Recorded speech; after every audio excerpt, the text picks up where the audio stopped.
जो शाकाहारी मांसाहारी उनके बीच में सदाबहार डिबेट ये है कि मनुष्य को मांस खाना चाहिए या नहीं।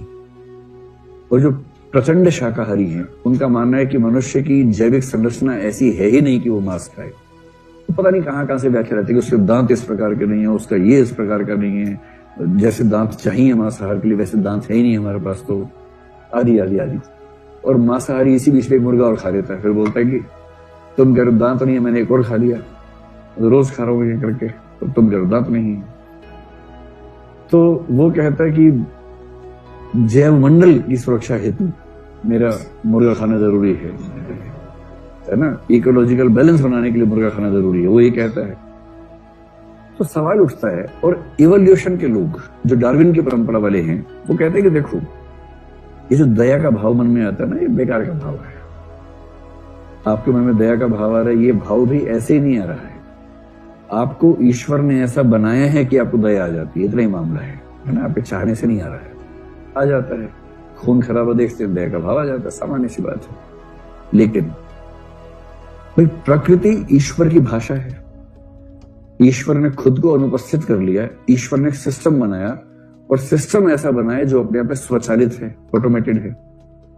तो ईश्वर क्या चाहता है इसके लिए समझना होगा कि ईश्वर ने अपने सिस्टम में कौन से नियम इंड्यूस किए। और प्रकृति का नियम तो बड़ा सिंपल से है। मछलियों के जगत का नियम देखिए क्या है, उसको बोलते हैं मत्स्य न्याय।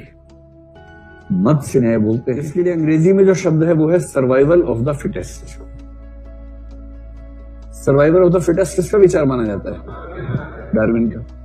तो जिसको डार्विन ने कहा सर्वाइवल ऑफ द फिटेस्ट, उसको भारतीय परंपरा में कहा गया मत्स्य न्याय। और मत्स्य न्याय क्या है?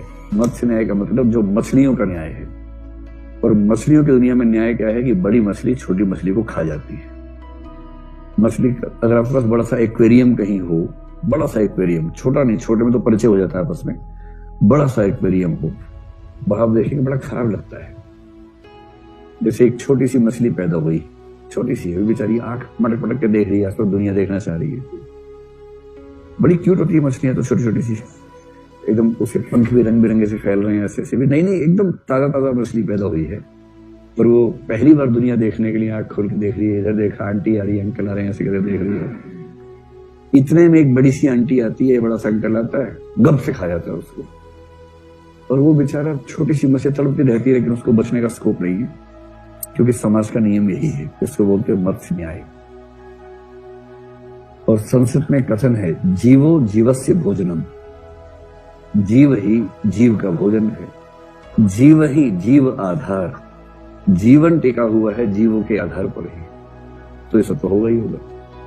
अगर प्रकृति या ईश्वर अपने स्वभाव में शाकाहारी होता तो वो ऐसी व्यवस्था कर देता कि टाइगर है, उसके लिए भी कुछ फल बना देता, पेड़ पे टंगे होते, टाइगर को भूख लगी, फिर चढ़ा पेड़ के ऊपर, 2 फल खाए, वापस आ गया। हिरण आराम से घूमते बेचारे। हिरणों के जीवन का सबसे बड़ा संकट है कि टाइगर आसपास है, शेर आसपास से कब आ जाएगा, शिकार कर लेगा। इसका मतलब मांसाहारी कह सकते हैं कि प्रकृति का नियम तो यही है कि ताकतवर जीव कमजोर जीव को खा जाता है। मनुष्य सबसे ताकतवर है, इसलिए अगर मनुष्य बाकी जीवों को खा जाता है तो उसमें क्या बुरी बात है। कल एक रिसर्च, मेरा छोटा सा बेटा जो है ना, वो तो अर्ध मांसाहारी है, बीच बीच में मौसमी तरीके से वो शाकाहारी मांसाहारी होता रहता है। जब उसको लगता है बाप को पटाना है तो बोलता है पापा मैं आज से नॉनवेज नहीं खाऊंगा। मैं ठीक है भाई, फिर मांग लेता है कुछ, मुझे घड़ी दिलवा दो, जूता दिलवा दो, कुछ दिलवा दो, जैसे मिल जाता है फिर मांसाहारी हो जाता है वापस उस समय।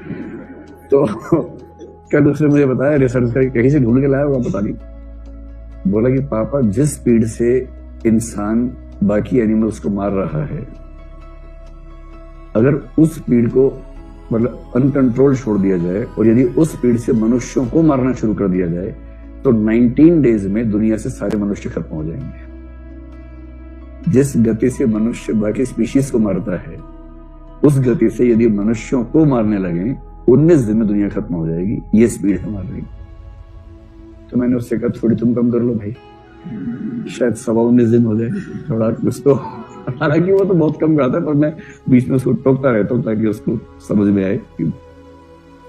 तो बहरहाल मत्स्य न्याय अगर प्रकृति का नियम है तो है, अब महात्मा गांधी को तर्क देना है कि क्यों ये बुरी बात है। तो महात्मा गांधी ने कहा, यदि प्रकृति का नियम आप मान रहे होते तो प्रकृति का नियम तो ये भी है कि जो ताकतवर है कमजोर को खा जाएगा, तो मनुष्य समाज में ये नियम लागू क्यों नहीं करते आप लोग? क्यों परिवार बनाया है, क्यों सरकारें बनाई हैं, क्यों सुरक्षा के तंत्र बनाए हैं? वो तो प्रकृति का नियम नहीं है। और आजकल फेमिनिस्ट लोग यहां तक कहने लगे हैं कि अगर जैसे पुरुष बोलते हैं कि प्रकृति ने ही मनुष्य को, पुरुष और नारी को भिन्न भिन्न बनाया है, इसलिए प्रकृति के अनुसार चलेंगे और प्रकृति पुरुष को ऐसा बनाती है, स्त्री को ऐसा बनाती है। फेमिनिस्ट कहते हैं प्रकृति का इतना सम्मान करना है तो सबसे पहले 4 पैर पे चलो, क्योंकि प्रकृति ने 4 पैर पे बनाया था। 4 से 2 पे जो आए हो वो प्राकृतिक बात नहीं है, वो प्रकृति के विरुद्ध बात है।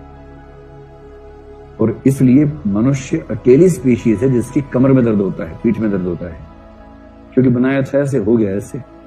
तो पीठ बेचारी संभाल नहीं पाती, वजन ज्यादा पीठ पे आ जाता है, वरना तो कैसे संभाले उस वजन को।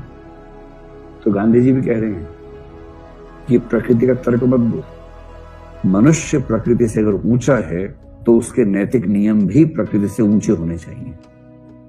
यदि हिंसा पशुओं के जगत का नियम है तो अहिंसा मनुष्य के जगत का प्राकृतिक नियम है। और जो मनुष्य कायदे से मनुष्य हो जाता है वो अहिंसक हो जाता है, और जो मनुष्य हिंसक है वो भी मनुष्य हो तो गया है, किंतु पार्श्विक स्तर पर जो नियम चलते हैं उन नियमों की हद से बाहर निकल नहीं पाया है।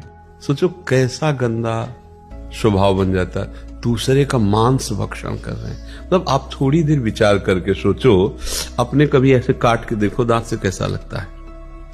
और वह बिल्कुल जैसा आपको अपना शरीर प्रिय है ऐसे ही नाली के कीड़ा को अपना शरीर प्रिय।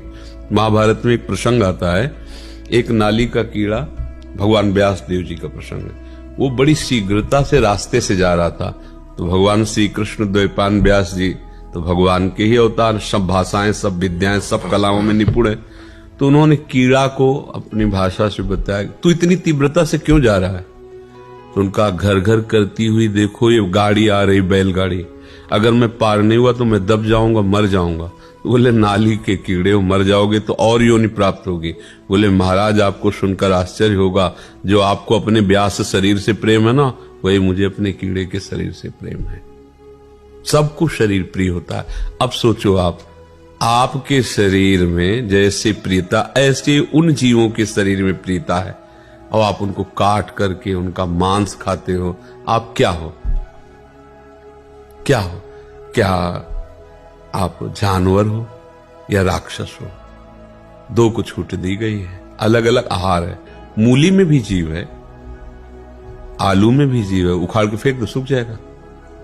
जीव वैसे ही है जैसे सब में वैसे ही, पर विधान बनाया गया है, आपके लिए ये आहार, आपके लिए आहार। शेर के लिए मूली गाजर नहीं बनाई गई, वो बलात् जबरदस्ती अपने बल विक्रम से पशुओं को फाड़ करके खाता है, उसको कोई पाप नहीं लगता, उसके लिए विधान है। बाज के लिए विधान है, चिड़ियों को बलात् खाता है। लेकिन आप मनुष्य हैं, आपके लिए सब्जी है, फल है, एक से एक पेय पदार्थ, दूध है, घी है, एक से एक जूस है, रस है। कौन सा बल आप ये अंडा में, मांस में, मछली में, ये सब क्या है?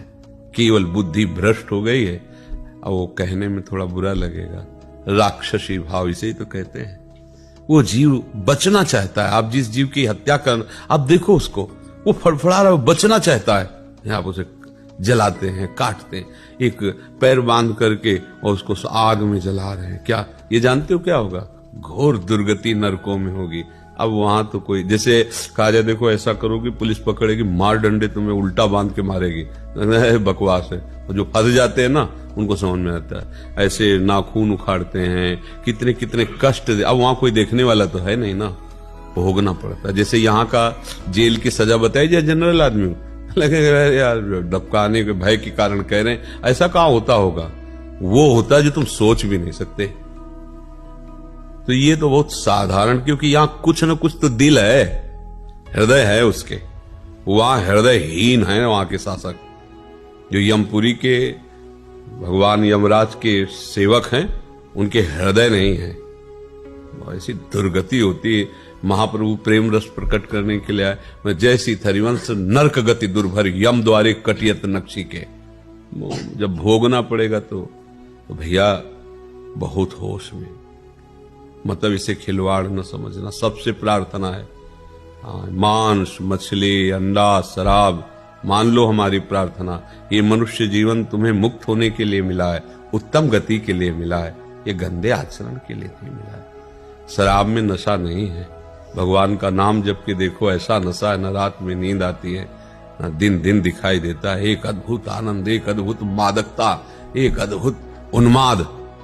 शराब में क्या है, पिए हो पड़े पड़े नालियों में ऐसे वैसे गाली कर देते हो, जिनको अपमान नहीं करना चाहिए उनका अपमान करते हो, पैसा खर्चा करते हो, शरीर नष्ट करते हो, धर्म नष्ट कर। किस तरह का लाभ शराब में, हमें कोई बता दे। वैज्ञानिक से पूछ लो, किसी डॉक्टर से पूछ लो, किसी, या तुम अपनी छाती से पूछ लो कि तुम्हें क्या लाभ मिलता है। मूर्खता, विनाश, अपवित्रता, अधर्म, इसके सिवा किसी को मदिरा पीने से कोई भी लाभ मिल जाए तुम्हें बताओ। साधु महात्मा नमक रोटी खा के साधारण जीवन जी के ऐसे परमात्मा को प्राप्त, तो तुम उनके बच्चे नहीं हो क्या?